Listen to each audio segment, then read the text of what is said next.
It seems like a lot of people are showing up. We might as well get started. So again, welcome to Ask a Naturalist. We're all so excited that you're here for the winter edition. My name is Susie Spickle, and I'm the Community Programs Director here at the Harris Center.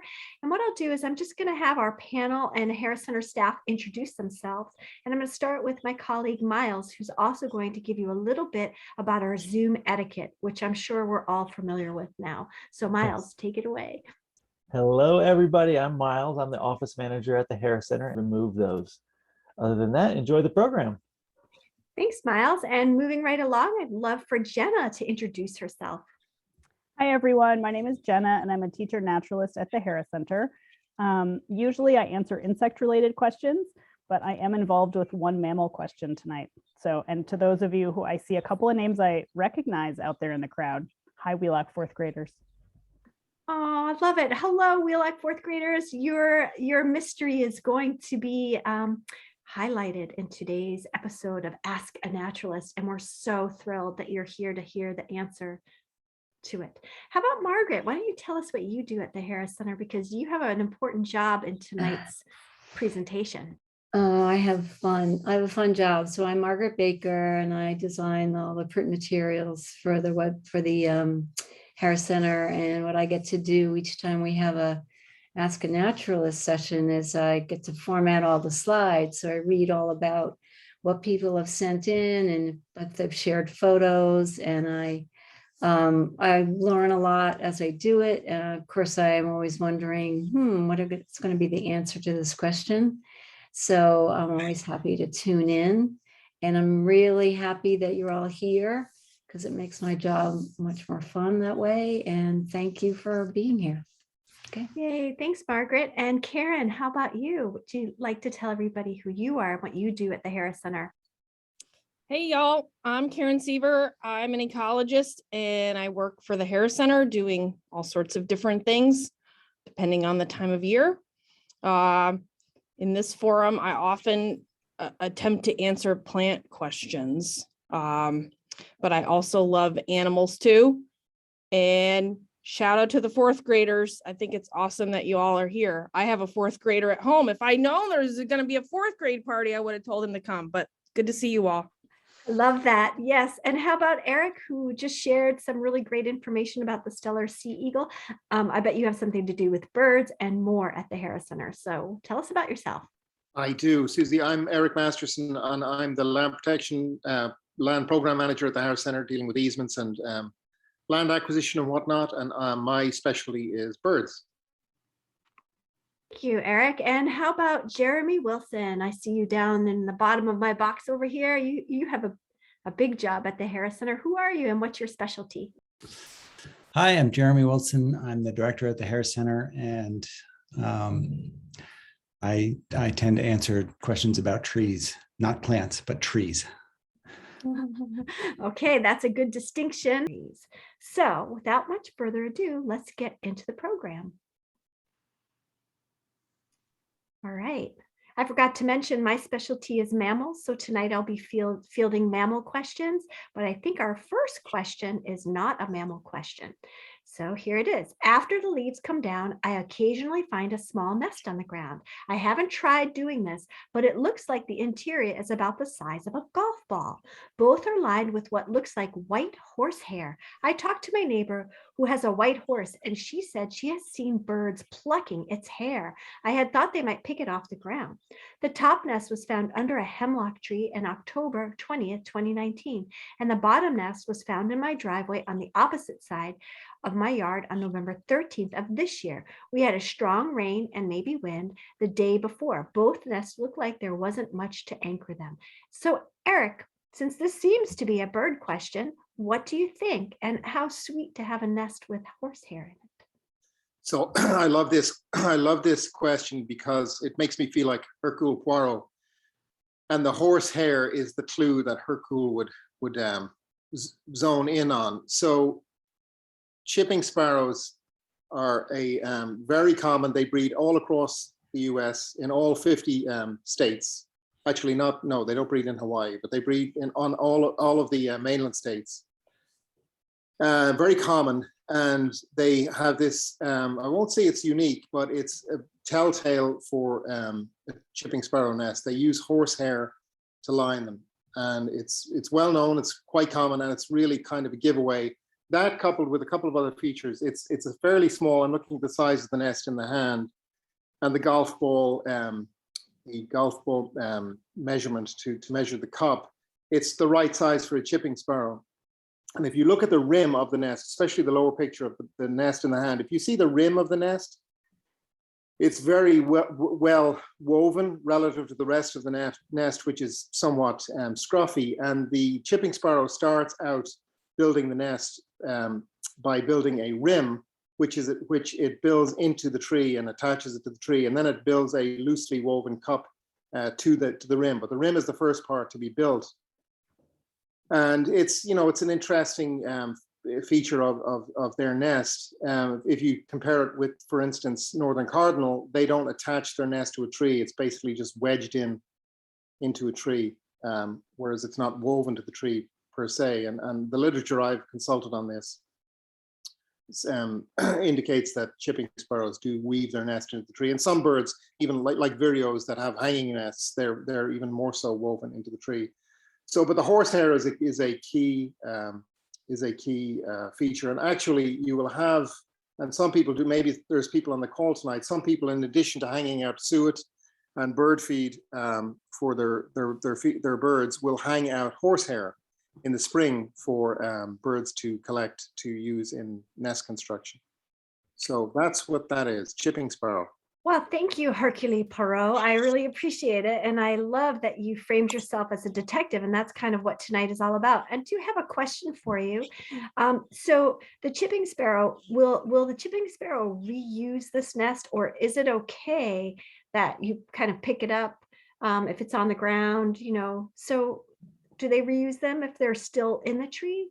No, I mean, technically you're not supposed, the Migratory Bird Treaty Act, you're not supposed to collect the accoutrements of wild animals that would include feathers and birds' nests. You're not supposed to.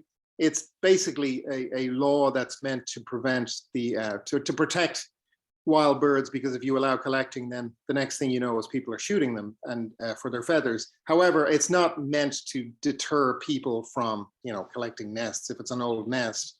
So people are going to do it. It wouldn't bother me if someone was doing it, but just don't tell your local fish and game agent.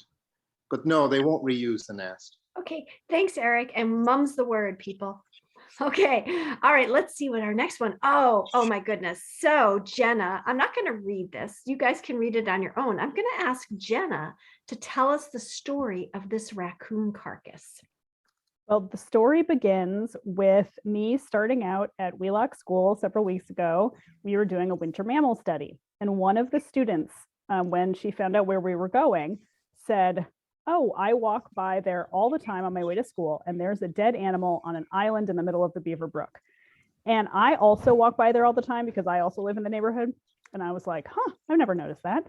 And sure enough, we went for our first field trip, and she told me it's right down on that island. So I went down, hopped over to the little island, and you can see there was snow on the carcass. I couldn't believe that she knew exactly where it was, to the point where we could find it really easily.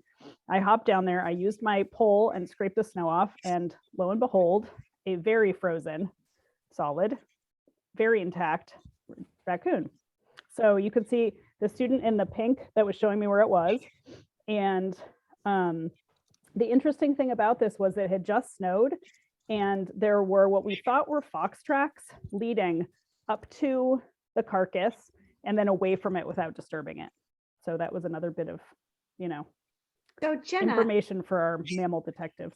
Really great work from the fourth graders at Wheelock School, and so cool that you had time to investigate it, and that the girl had seen it and shared it. Now, Well, someone just wrote in the chat that there was someone else with her, and that she's here tonight. So that's Oh, great. great. Oh, good. So are you guys wondering how this raccoon might have died? Is that Yeah, one that's of the the question. questions? Okay, so since I'm the mammals person, I did a little bit of research into what are the main things that kill raccoons. And of course, many of us would think, well, predators. And indeed, raccoons are predated on by other animals, especially when they're young. That seems to be when they're most often eaten. And they can be eaten by things from coyotes to bobcats. And when they're really young, foxes, owls, even some hawks will take a young raccoon. But this is not young raccoon season. Nope. And there doesn't seem to appear to be any sort of feeding activity. There's not like the raccoon was being eaten by something. So the other things that raccoons often die from are diseases. And there's lots of types of diseases that raccoons get. And I'm sure some of you are familiar with rabies, which is something raccoons carry. In fact, 50% of all the reported cases in the United States of rabies are from raccoons or carried by raccoons. So raccoons are a big player in rabies. Could this raccoon have died from rabies?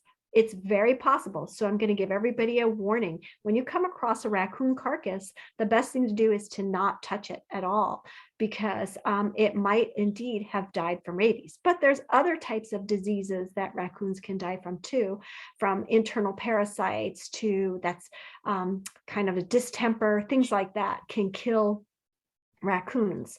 We're not going to be able to tell if this raccoon died from a disease, because we're not like Quincy, which was a show was like who did autopsies.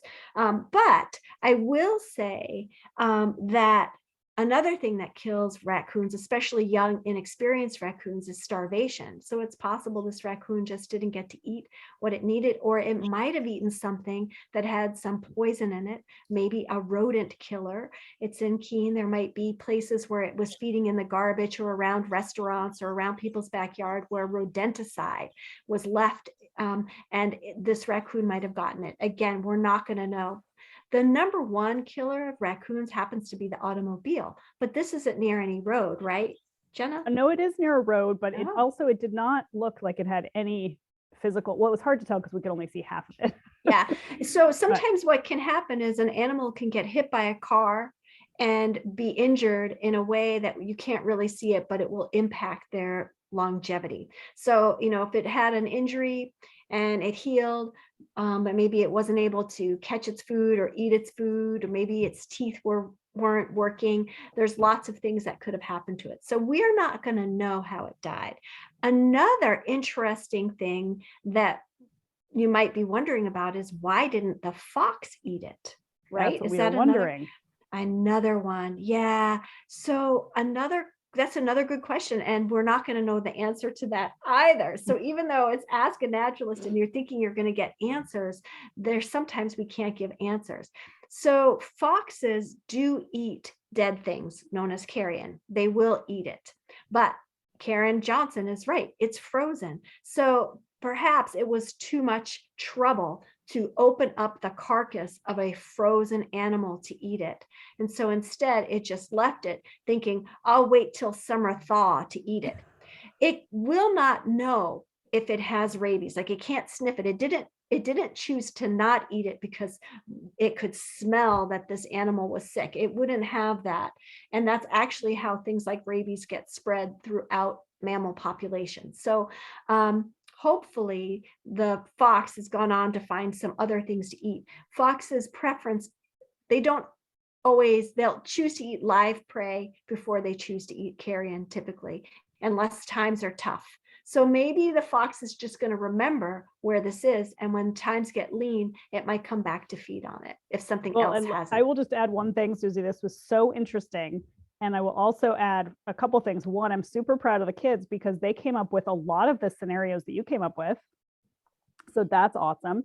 And then the other thing was we put a wildlife camera and we got an image of a gray fox. Wow. So I will tell you something that will perhaps begin to feed on it before anything else does. And those are the birds. And that includes things like ravens, crows, blue jays. And this might shock some of you. Even the sweet little chickadee will feed on something like this. So once it gets opened, the carcass gets opened by something like a raven or a crow using its stronger beak, then smaller animals will come to feed on it. And even some small rodents will feed on it and eat its bones. So I think it might be interesting to watch this carcass throughout the year and see what happens, but don't Well, I will touch tell it. you that Baker Street runs right by here. So those students that spotted it the first time and any students that walk by will be able to keep an eye and let us know. Yeah, maybe we could have them come back and give us a report in the spring edition of There you Ask a go. Naturalist. Love it. Perfect. Thank you guys, and thanks to the fourth grader. Oh, here I am again. Oh, here we go. Winterberry Wonder. Who has been collecting the winterberries? Who has been clipping the small twigs at a 45-degree angle, and why? Which avian species has been feeding and excreting the winterberry poops? Nothing in the image for scale. And this is from Pam. And so this falls under my purview because of the 45-degree angle clue. And I'm going to use Eric's thing, but I'm going to go with Sherlock Holmes because I like him better than Hercule Poirot. So as Sherlock Holmes, the giveaway are the 45-degree angle twigs.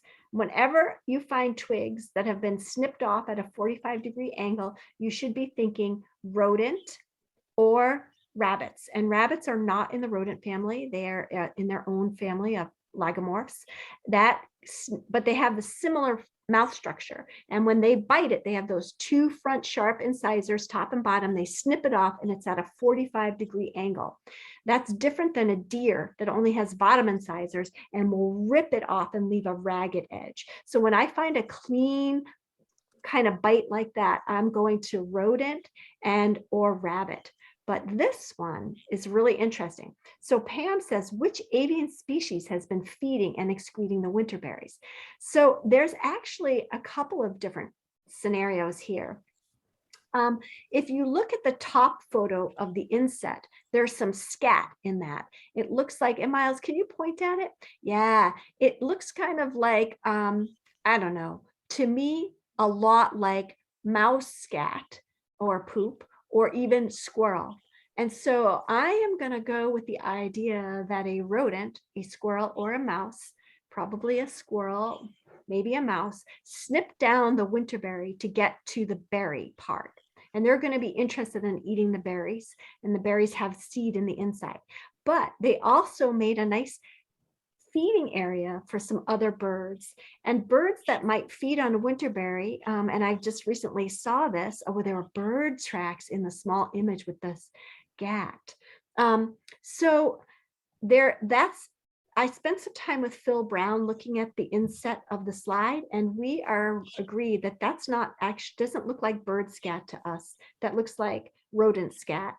There might be bird footprints in there, but bird scat is going to be less cylindrical and less tapered at the end and a little bit more, might I say, gooey. But it is possible that birds have been feeding here, and that's why you saw bird footprints, because birds like bluebirds, robins, cedar waxwings, they're eaters of the Winterberry Wonder berries. So Pam, that's my best guess, is that scat doesn't look avian, and it didn't look avian to Phil or me. And I'll just call in Hercule Poirot, otherwise known as Eric. What do you think about that scat? Yeah, it doesn't look like bird scat at all. Yeah, the technical term gooey, it's not hard and compact like that at all. I don't know of any bird scat that's hard and compact. So yeah, I 100% agree with that. Phew, now we don't have to fight each other, Hercule Poirot and Sherlock Holmes. But Pam, thank you so much for this. This was a great mystery, and really appreciate it. And let's see what our next mystery is. Oh, this is Turn the Tables. So we have a question for you to consider. And if you think you know the answer, put it in the chat. And Brett, who just signed in, Brett, are you up for facilitating the chat, and we'll give a prize to the first person who uses the correct technical term for this? Yes, I will keep an eye on the chat and determine the winner based on whoever answers correctly first. Okay, so Hi, Surprise. everyone. I'm Brett. Nice to see you and sorry for being late. we're so glad you're here. Okay, turn the tables. The Here we prize go. this time around will be a Harris Center tote. Oh, thanks, Miles. Okay, what are New Hampshire wood frogs doing right now? How do they survive the winter?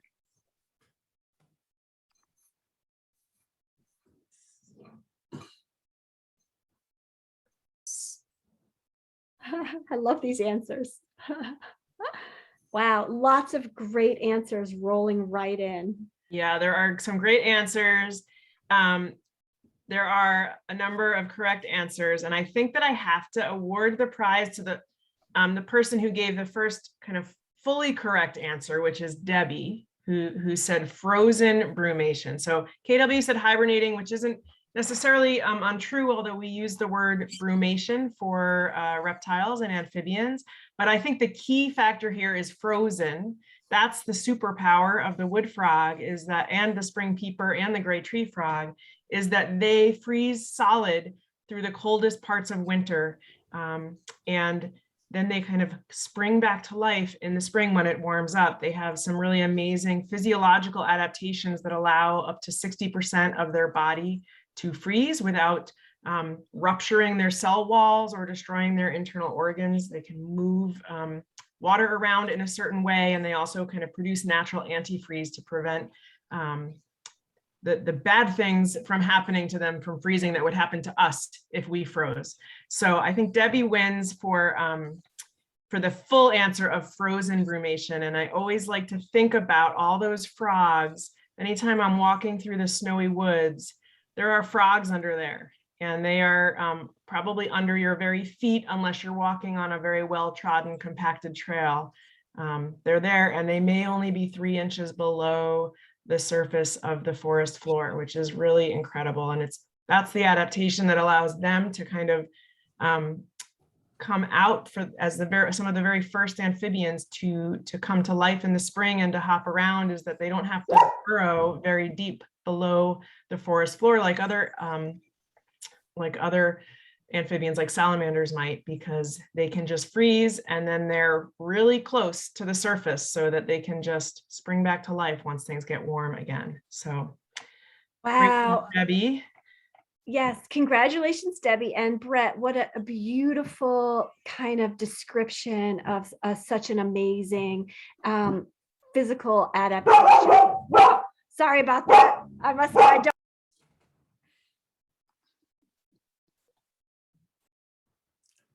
Brett, aren't those known as frogsicles? I have seen them referred to as frogsicles. Yes. There's actually, you can Google some videos of done in labs where they froze them in lab conditions in order to study cryogenics and kind of what we can learn about our own bodies from studying the bodies of wood frogs. And so there's at least 1 or 2 videos online where they show a time-lapse video of them thawing back out. It happens over the course of, I think, about I remember correctly, about 12 hours or so, but they speed it up, and you can see their body position when they're frozen, and then as they thaw out. It's pretty amazing. Are they the only frog in New Hampshire that does that? No, spring peepers also do that, and gray tree frogs do it as well. And then I did see some folks responded with under the ice. There are other frogs that are doing exactly that. Other species that are more pond dwelling species that are kind of sitting on pond bottoms or at areas where streams might be coming into lakes and ponds where the ice is a little thinner. And their strategy is essentially to wait it out, and they can absorb some oxygen through their skin, those species. So colder water is more oxygenated, can hold more oxygen, and they need a lot less of it because their metabolism slows way down. They're not doing much. They're just kind of sitting there and absorbing what oxygen they need through their skin and waiting. But that's like our pickerel frogs or green frogs or bullfrogs, our pond dwelling species.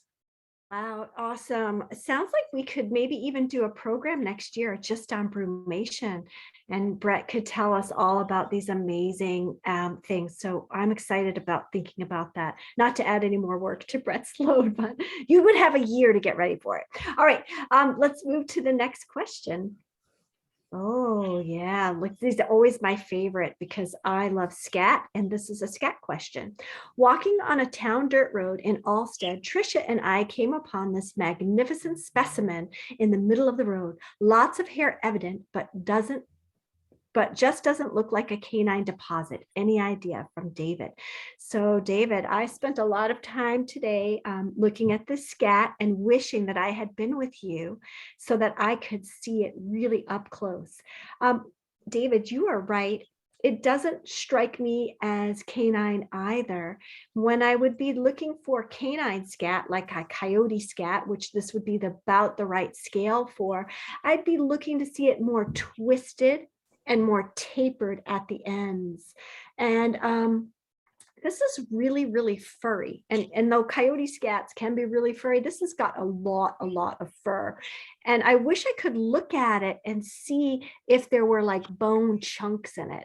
I can't really see all around it because coyotes and bobcats kind of eat differently. Coyotes have more teeth for chewing and grinding stuff up. They have more of an omnivore mouth, and they have lots of premolars and then molars. But cat's mouth, if any of you have ever looked inside your pet cat's mouth, that's a lot of sharp teeth. They have those sharp canines, and then they don't really have anything that would pass as a molar, a flat tooth. They have what we call carnassial or shredding teeth. And because of that, when they eat an animal and they're going to eat the bone, they don't chew it up as much, so you'll find bigger bone fragments. Another thing that makes me wonder if this is bobcat scat is it's sort of if you ever, this gets a little graphic, but if you have a cat of your own and you ever cleaned out the cat litter box, you might notice what we call pugs. They're kind of like rounded, cylindrical, kind of very smooth. It's always a little hard to see because they're covered in your cat litter, but this has this rounded, cylindrical look to it that makes me think about bobcat. But I always want to say there's something in here that gives me pause for a moment, and that is the middle of the road, the placement of the scat. That's a little bit like a coyote or a fox. When things are placed in the middle, it's often a canine, a way that a coyote or a fox is saying, here I am, and they place it in the high middle section of the road. So that's one pause. So I'm going to say my best thinking is it's probably bobcat, but I wish I could have been there to really look at it and give a completely definitive answer. So, but thank you for sending in this great specimen. If I had been with you, I probably would have collected it too. So anyway, moving right along. Phew. Oh, here's another one. This is great too. This is from Trisha and David, who I think must spend a lot of time hiking. So it's so great they're sending in their questions. Trisha and I hiked along the Black River in North Springfield, Vermont, when we came across these evergreens. Under one plant, we found horsetails growing, which was a real surprise. Having no idea what we were looking at, we thought we'd ask a naturalist, from David. And this question, I think, is for Karen Siever. So Karen, can you shed some light on this? Sure. Yeah. This is a fun shrub that can sometimes grow big enough to look like a tree. It turns out there's really no hard and fast, criteria there. It's often based on size and the number of sort of this trunk and stem number and shape.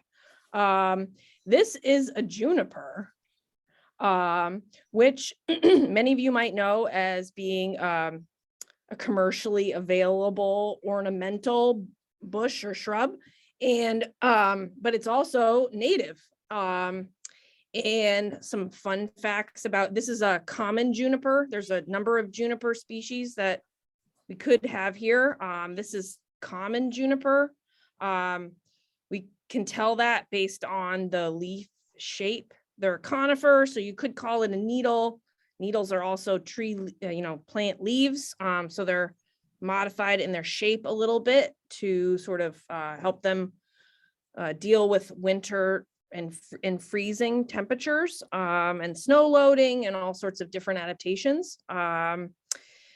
This is a coniferous species. So the berries, if you wouldn't mind going back to the last slide, what we call juniper berries that are used to flavor gin and some other varieties of like spices. Those are actually the cones, which is interesting. It's not a berry at all. It's the seed production structure of this plant. And junipers are what we call dioecious. Fun word of tonight. I'll write it in the chat because it's spelled kind of also weird, which means there's actually male and female plants. So the berries are produced by the female juniper individuals. And when they're first emerge, they're sort of a white color. And then these, since they've turned this sort of bruisey purplish blue, they're ripe, they're ready, and they will sort of, eventually burst out, and they're sort of fleshy and a bit tempting for animals to come and consume them. And that helps spread the seeds that are within the cones a little bit further than they would get otherwise. So interesting things about junipers. I had to look this up. I didn't know this, but a bit of trivia is that this is the widest distribution of any coniferous species. And it's found in North America, Europe, and Asia. And it's traditionally found in boreal forests at a little bit higher latitude, but it does eke its way down into our area. And here in southern New Hampshire, we're kind of at the southern limit of its distribution range in this area. So it's a pretty neat species. And one other kind of interesting thing about, how organisms, where they're found is there's actually one small population left of these common junipers in mountainous areas in Africa. And in ecology, we call that a relict population, which is a population that's probably sort of the evolutionary origins of this species, but it's no longer widely distributed in that area. So that kind of gives some clues as to sort of where this species originally evolved and then how it dispersed throughout the Northern Hemisphere. So a pretty cool plant, and one you might see as sort of an understory shrubby tree. And if you can go to the next slide, another sort of distinctive feature is the really sort of shaggy bark. Other plants that you might see that are similar are like red cedars. But interesting, you'll note that on the leaves there's no scales. They're sort of these intact, sort of relatively long, pointy, fleshy needles. So that's a bit about junipers. Thank you, Karen. It's making me want to have a gin and tonic because I love how they smell when you have the juniper cone. Always reminds me of that. Wow, great. So let's move right on. Oh, here's a poll. Okay, everybody take a good look at this photo. Here's a photo from a couple of years ago when we were snowshoeing up in Hancock.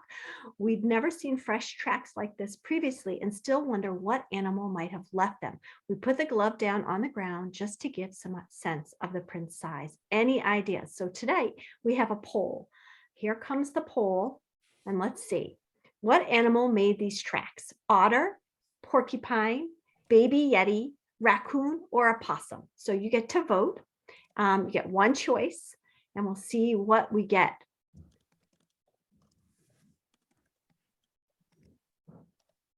Let's see. People are voting. There's some believers out there. There's some baby I Yeti know. votes. I'm still looking for my baby yeti. That's good. All right, it looks like we have a clear winner. Is that true, Miles? You want to give us a report? Yeah, the number one guess was porcupine, 61% of those who voted. And the other ones were all low, much lower than that.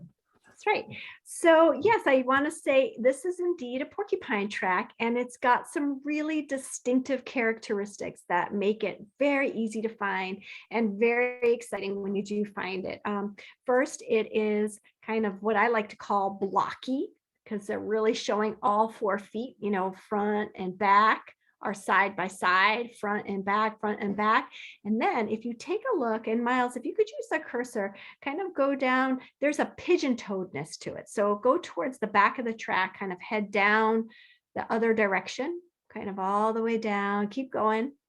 Nope, the actual trail. Keep going down the trail, and you can see there's a turn in where the foot kind of turns in, and that's really classic. They have a pigeon walk toe, and that might have to do with the fact that they have porcupine quills under their armpits, so they kind of have to walk like they're a little wide, so they can't kind of walk with their legs tucked in. They kind of have to keep them out, so they have this pigeon-toed walk to them. And once you find a porcupine trail, it's really fun to go back and look, because porcupines in the winter are kind of creatures of habit, where you can find their alleyways from where they are denning, which is typically in our spot in New Hampshire, under rocks, kind of like overhangs or in little rock caves. That's where they den. And they come out and they waddle. That's the pattern movement that we call. They waddle over to the thing they're going to eat, which is most often eastern hemlocks. And they go back and forth, and they leave really like a trail of it. So yes, it is walking towards us. That is correct. It is coming towards us. So that was a really good question from Teresa. When you find it too, I just did this with the Gathering Waters 4th grade. We were tracking at the Harris Center this week, and we found porcupine tracks, and we tracked it to its den, which was really cool. So we have great snow right now. It's hard to see tracks because it's kind of icy on top, but if you find a porcupine trail, you'll be able to see it. And I just suggest spending some time walking alongside of it and seeing what a porcupine's up to. So good job on the poll. I'm still hoping to see a baby yeti. Okay, here comes our next one. Okay, this is an audio, so we're going to listen to this.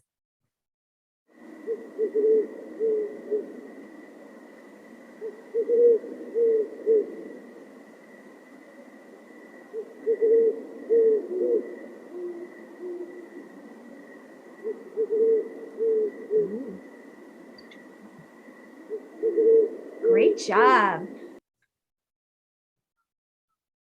So this definitely sounds in the bird category. So let's see if Eric can help us. Hercule Poirot, are you there? I am, yeah. So this is a bird call. It's essentially quote unquote a song that you should be hearing now. So one of our earliest breeders is the great horned owl. I guess it ties with the raven for the earliest breeder in New England. And they will be actually pairing up now. The adults will be calling, and their first eggs, believe it or not, their first eggs could be laid as early as late January, early February. So they have this very distinctive deep hoo hoo hoo hoo, as distinct from the who cooks for you of the barred owl. The other owls we have don't sound anything like that. They're very different. So I guess if you were going to confuse this with anything, it will be the barred owl, but it's got a pretty distinctive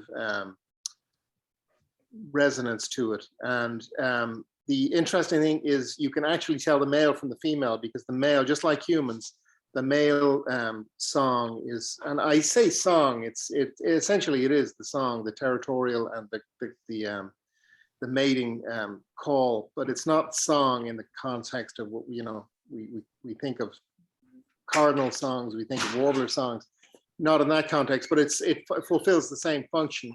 But the male's call is distinctly lower pitched than the female, which is kind of neat. So if you do hear a duet, listen to listen to the two birds, and the more complex of the two and the lower pitched of the two will be the male. I did have a bird nesting out in my backyard. I live behind a beaver swamp which had a heron rookery in it, and one of the heron nests was taken over by an old heron nest was co-opted by a great horned owl, and it was able to take the nest before the herons came back to nest. And I've lost it. It disappeared somewhere, and it hasn't come back in the last few years. So they're in the area, but they're long-lived, and you know, they, just like all populations, they fluctuate. And so you might have it one year, not the next year. But I personally would be interested if anyone in the Hancock area has nesting great horned owls near them. Listen for them now, and I'd love to know where they are, so as we can listen for them. So that's what it is, great horned owl. Oh, and one last thing. Great horned owl is an eagle owl. So the I don't know if anyone kept up with there was a very exciting discovery in Ghana a couple of months ago, an owl that hadn't been seen in, I think it was almost a century, and was almost presumed extinct, was refound. And so there's a family of owls around the world, and they're commonly referred to as eagle owls. They're in the genus Bubo. And great horned owl is North America's eagle owl. We call it a great horned owl, but it's essentially an eagle owl. It's in that same family. So if you've heard or seen a great horned owl, you have seen one of the eagle owls. Oh, wow, Eric, that was great. I had no idea. There was a question about how do they keep the eggs from freezing? And this is coming from someone in our audience who lives up in Colebrook, where it's still like really wicked cold in January. So can you just talk a little bit about how they manage that?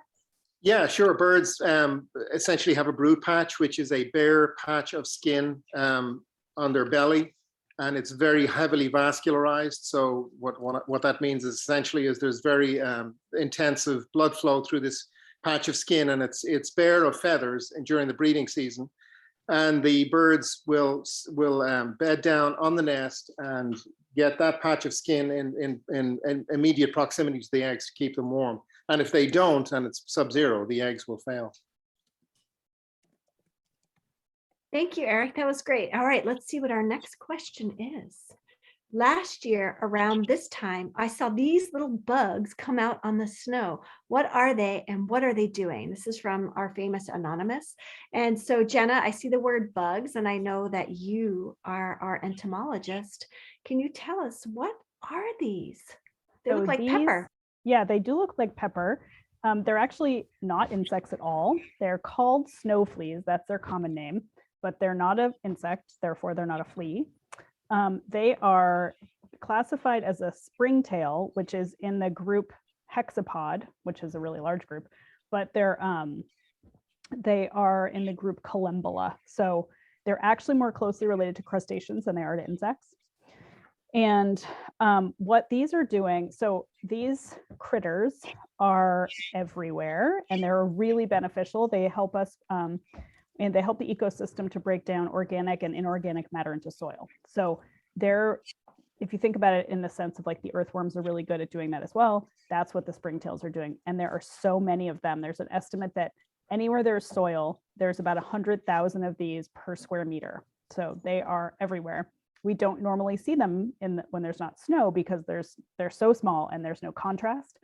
So in the wintertime, when it's a warmish day, they will sort of move themselves to the top of the often melting snow. And what they're doing is looking for food there. So it's a new source of food if something's breaking down on the snowpack. Maybe, you know, something fell from a tree.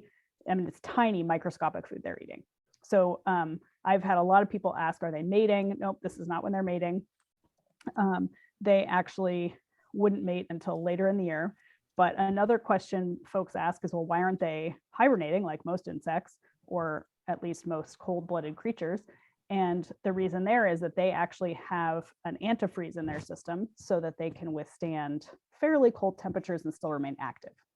So these are, and the reason that they got their name snow flea is because when you get close to them and sort of maybe put your finger near them, which you can do because they don't bite, they will jump like a flea. But what they're actually doing is they're not even using legs to jump. They have these 6 tiny little legs that wouldn't be good at jumping. They have a tail that's like a lever, and it's sort of tucked under them. And when they need to escape, they trigger their tail and they just sort of fling themselves. And so they have no directionality to it at all. They're just in getaway mode. They're just, you know, oh my gosh, something's coming, and they just fling, and they can go 100 times the length of their body in distance when they fling. They don't always, but they can.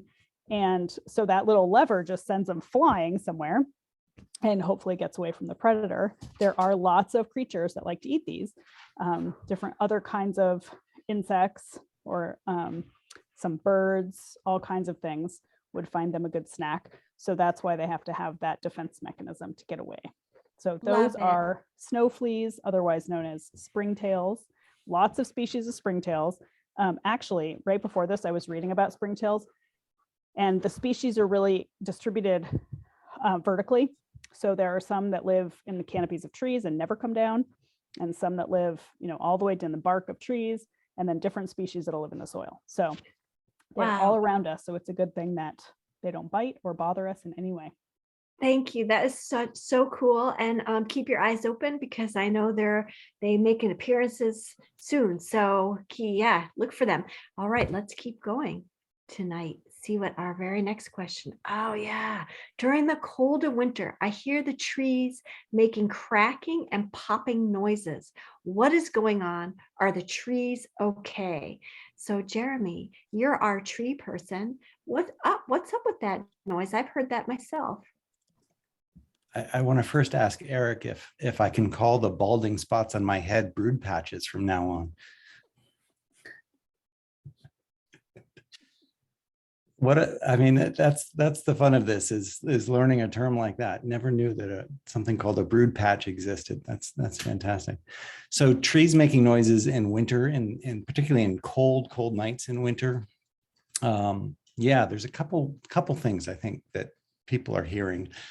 The one is probably related to when it's also a windy night in the winter, and then you get some structural cracking that makes a lot more noise than it would during a windy night in the summer, just like we're less flexible when it's as cold as it is outside, trees are less flexible. Plus they can have frozen liquid in outside of their cells in particular, and that would crack on a windy night. So trees in the winter on cold nights when it's windy make a lot more noise than you'd hear during the spring or fall or summer months. There's also a thing called frost cracking, which happens in the trunks of trees, and that's associated with there's actually some mystery about what the real causation is there. It's probably multiple causes, but it's things like freeze drying of the tree cells, and so that the cells associated with the tree trunk shrink substantially associated with that freeze drying, where the moisture actually leaves the cell and enters the lumen, which is the intercellular space in a tree trunk, and then freezes there. And so you get these expansions and contractions associated with that shrinkage, and then the expansion of the frozen water in the lumen area that develops these what are called frost cracks in trees. Some people associate frost cracks with differential heating or differential cooling of the tree. So a period where there was maybe sun on the tree during the day and then it cooled down very quickly. You also get rapid expansions and contractions of the tree, and you can have one of these frost cracks develop, and those can make a substantial noise when they happen. But they're less common than the wind in tree popping noises. Frost cracks you can see as a scar on the tree. So there'll be a linear, 2 to 4 foot, sometimes even a little bit longer scar associated with the damage that was done when the crack occurred, so that it really shows up over time. So you can see trees where there's real frost crack damage over time. The further north you go, the more frost cracking you see. So it really is associated with the super cold temperatures that you'd get as you go further north. I don't know, Susie, is that enough? That's about as much as I know about frost cracking. That's pretty great. Thank you so much. It does lower. It's somewhat superficial, but it can lower the quality of the tree from the perspective of what its timber value will be worth, because like any injury, it degrades the quality of the tree. And then it also creates openings for fungi and bacteria to get into the tree. but it's not something immediate that, oh, the trees are going to die right away, but it's just one of those things. It's like aging in humans, where we're opening fissures that allow for things to happen as we age, and that's what's happening in the trees. Oh my gosh. Jeez, Jeremy. Gosh, I'm worried about your bald patch now. No, it's Oh my brood patch. I'm sorry, your brood patch. Pardon me. Wow. Well, geez, I think we have one last question for tonight. Lady beetles infest my house in the winter, gathering on the west side of the house around the windows. What are they doing? It's hard for me to read this because I have some chats going on and I can't see. What are they doing, and are they native? Jenna, what can you tell us about this? Ladybugs want to hibernate in warm, cozy places. In their perfect world, it would be a warm, cozy place with some humidity, but not all of our houses are like that. They've got the warm and cozy, probably not the high humidity in the winter, but ladybugs are going to come if there's any kind of cracks or gaps, which you can't even see them at my house. Like, I don't even know how they're getting in. I have no idea, but they get in and they will gather in the warmest spot. It turns out, people have researched this because, of course, people research everything, and ladybugs are more common in light colored houses and in older houses where there's more cracks to be like sneaking through. So if there were no houses, they would collect in whatever warm space, the warmest space they could. So they would go to maybe like a hollow log under a bunch of cozy snow or something, and they would gather in groups. So they like to gather in groups. They can apparently sense the heat leaking out of people's houses and are attracted to that. So they're like, oh, there's a warm area over here. So they cruise in. So that means my house might be a little bit leaky, which isn't so good. Are they native? Most likely not, only because the invasive Asian lady beetle has really taken over from our native lady beetles in the US.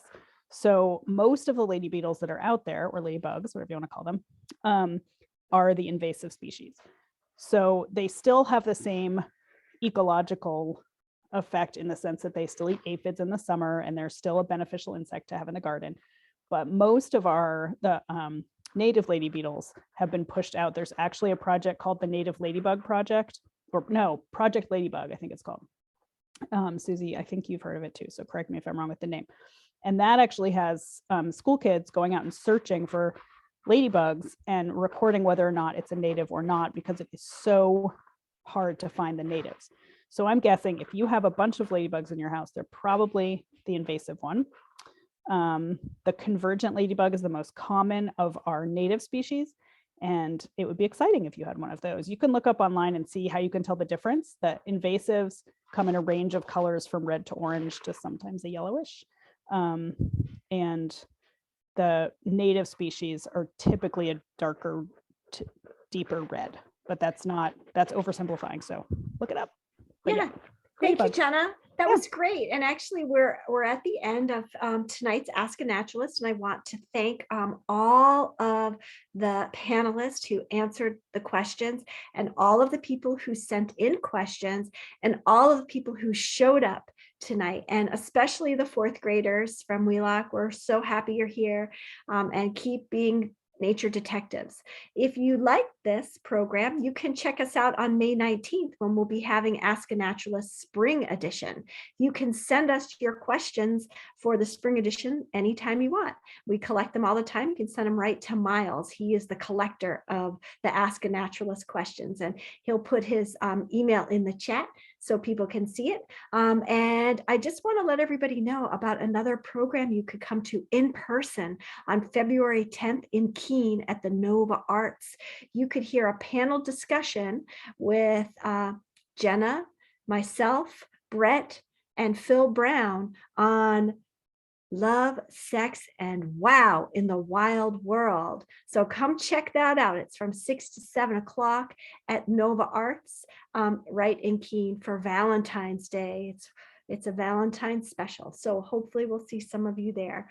And until then, keep being a detective, keep checking out the natural world, keep being curious, and have a great night. Thank you, everybody.